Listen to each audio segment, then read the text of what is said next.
Hello everybody, welcome to Live Fit Kitchen. We are joined by Dr. Andrea Purcell. Thank you for being here. Thank you, Alicia, and thank you everyone.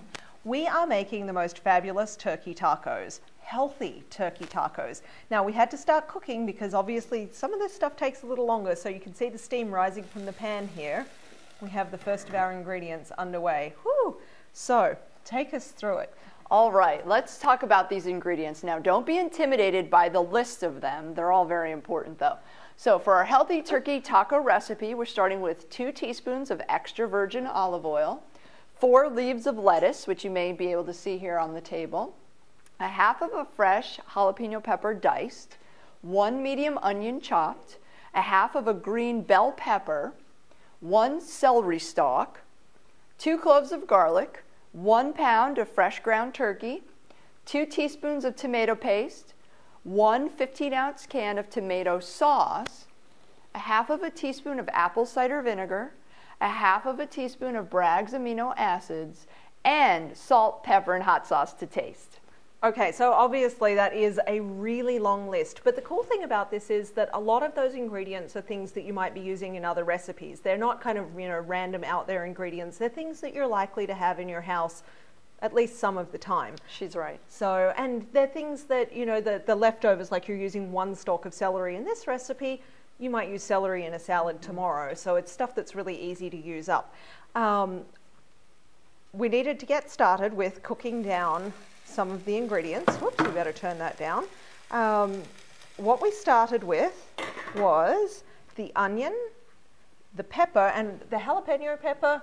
This is half of it. Half is left, and that's just over maybe an inch, almost an inch and a half long. So the pepper itself was about this size, chopped really small, seeds removed. The green bell pepper, once I chopped it up, made about a half a cup of chopped pepper. And the garlic, I am of course using my favorite crushed garlic from Trader Joe's. 1 teaspoon is equivalent to a couple of cloves of crushed fresh garlic. So all of those have been cooking down in here. Hopefully I didn't miss anything. So in the pan is the celery, the jalapeno pepper, the bell pepper, the onion, and did you put the olive oil in there? The olive oil, I heated that first and I added the onion and then all of those other items and sauteed it. And it's been going for about 5 or 6 minutes so far. It says 7 tops, and that looks like it should be just about done. So the next thing to do, I'm sorry. You know that it's done when the onions become a little bit translucent. Good point, yes, and they are indeed. So the next thing we need to do is to add the turkey. Now you want to make sure that you fully cook turkey. Some things you can eat a little rare. Turkey, I wouldn't recommend. So that goes in next, and you want to chop that up and keep moving it around and breaking up the cooked parts until it is cooked all the way through. Now you may have noticed from the color of this turkey, I went with the 99% fat-free. There is of course also a 93% fat-free variety. This is just what they happen to have today, and that's what I grabbed. And so let's talk a little bit about turkey versus beef as Alicia's cooking that, because she does want to make sure, as she mentioned, that it's cooked all the way through. There's actually a lot of debate out there about what's better. If you look at the 90% lean beef versus the 90% lean turkey, pretty much head to head, the fat, carbohydrate, and protein ratio is all the same. And so often people will say, oh, turkey's healthier. Well, you have to be really careful and read the labels. A lot of times, as Alicia mentioned, she bought the 99% lean turkey, which you may not be able to find 99% lean ground beef. You may only be able to find 98. So in that case, turkey would be the healthier option. The problem with turkey is that you have to season it very well.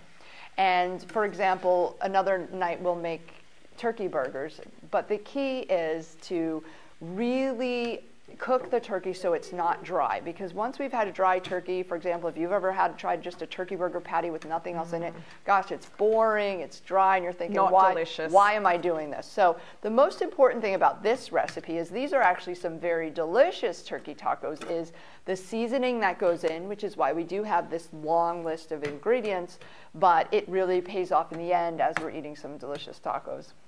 Indeed. Now this is going to take a little longer to cook. As this turkey is cooking through. Now I did chop everything very, very small so that it really mixes in well with the turkey. So as we keep going here.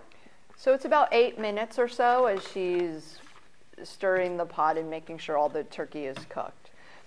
And then what we do want to do once all the turkey is cooked is we want to introduce some of the other ingredients to our saucepan. And could you believe that apple cider vinegar is in this recipe? I was so impressed when I saw that. I thought, wow, check that out. And the other ingredient that you might not be so familiar with is this Bragg's amino acids. This is absolutely nutrition plan friendly, and it has a lot of flavor, but don't be thinking because it looks like soy sauce that it tastes like it. It surely does not. I think it does. Really? Oh, yeah. Oh my goodness. Oh, we could not be more different. I use it as a soy sauce replacer all the time. Yeah, see, somebody sold it to me as, oh, you can use it instead of soy sauce. It's just the same. No, it's delicious. You can use it in place of soy sauce, but I don't think it tastes like it. It's your choice. It really is. Why don't you taste it and you can let us know what you think. Okay, so this is nearly but not quite cooked all the way through. With turkey, you want to make sure that there's no pink left. No pink. When you're finished cooking. I think that the next thing I'm going to ask Santa for Live Fit Kitchen is going to be a bigger saucepan. Because I am just making a mess all over the place, which I do at home too, but I don't know, it just seems even messier when it's on camera, doesn't it? Look at that, it's just all over the place. Luckily Willow's here in the background. I'm sure she'd love to clean up. Okay, so as this is cooking, tell us about some of the other ingredients. All right, so Alicia's about to add the tomato sauce, which is going to be a nice juicy component of this. We're also adding some tomato paste. So those of you who have worked with tomato paste before, tomato paste acts as a thickener, and it's really very Live Fit recipe friendly because it has very low caloric intake and it adds a lot of oomph to a recipe. At that point, we're also going to add the apple cider vinegar and the Bragg's, and all of these things are going to be adding flavor to our turkey, and that's very important because, as I mentioned, turkey can be a little bit dry. It really is. You'll notice as you're cooking it, I'm sort of getting to the point where it's just about done, and it really is pretty dry in the pan here. I'm going to be very, very glad to 99% fat-free. I know. No fat in there. I wondered about that as I bought it too, because normally I would go with the slightly fattier one for the fat and the flavor. So the good news is with this recipe, the tomato sauce is going to take over and really keep it nice and juicy. The other thing that's really lovely about this recipe is that when you're on a low-carb plan, you can put the tacos into your lettuce leaves and roll them up and have lettuce tacos. But you can also serve this meal to your family, and you can serve it on sprouted buns and make like a sloppy joe type of thing. So this is one of those recipes that's very versatile and will make any member of the family happy depending on how you serve it. I bet this would also go great in those brown rice tortillas we all like so much. So this is now cooked through.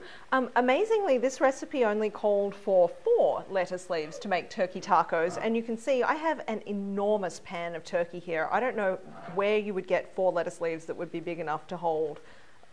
You're supposed to share it with your friends and your family. I suppose you are, yes. So, okay, so here we go.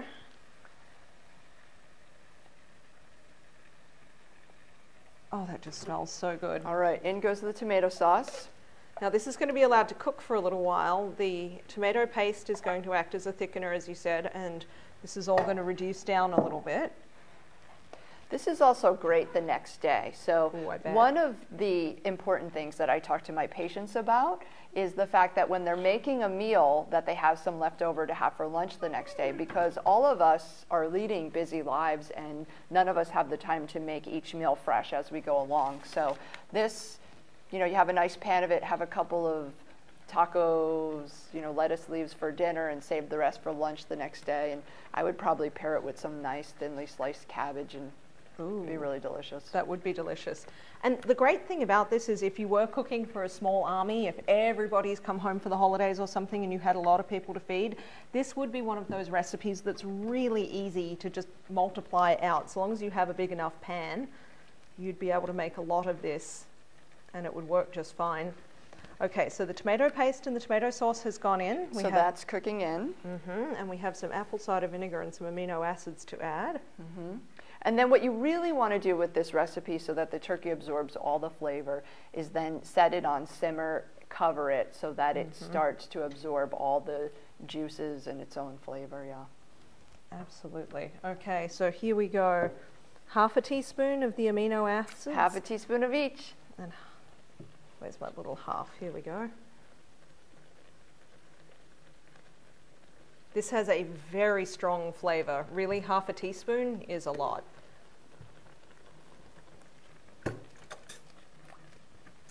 Okay, I didn't miss any ingredients, right? We just have some hot sauce and salt and pepper to taste. That's right.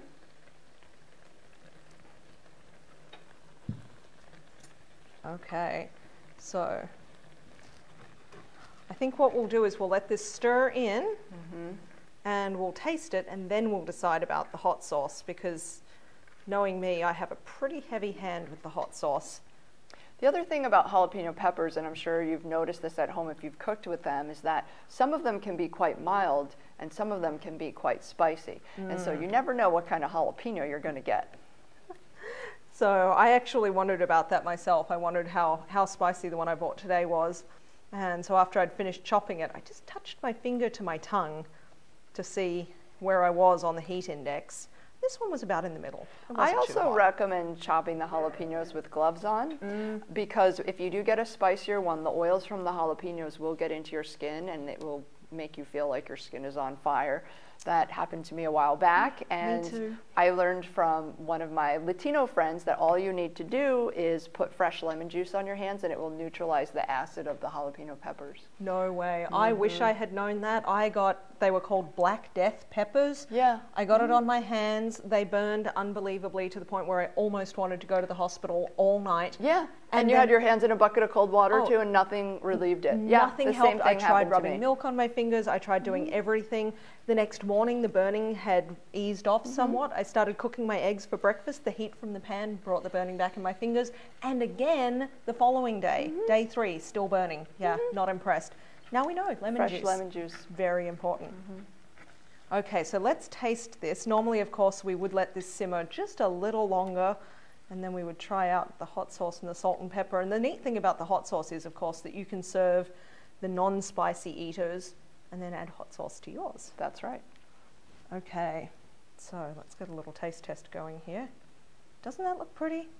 Very nice. All and right. then, of course, we can spoon it into our lettuce leaf. Absolutely. So if you choose the romaine lettuce, they have some really nice leaves that can be easily wrapped up into a taco. Okay. I'll just try it right out of the bowl for now. I wondered if you were going to attempt that. I'm going to make myself a little mini wrap. I've got to try it. What do you think? Hot sauce, salt and pepper? All of the above. Really? Hot sauce, salt and pepper, but good. And how much salt? Are we talking just a sprinkle? Just a little sprinkle. Okay. So not by the handful, just a sprinkle.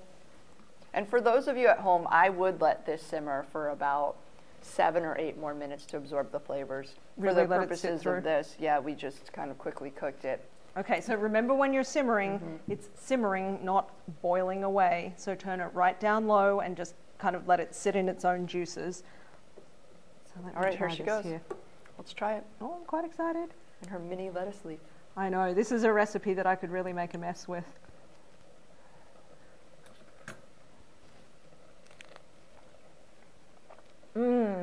Juicy, right? Really, really good.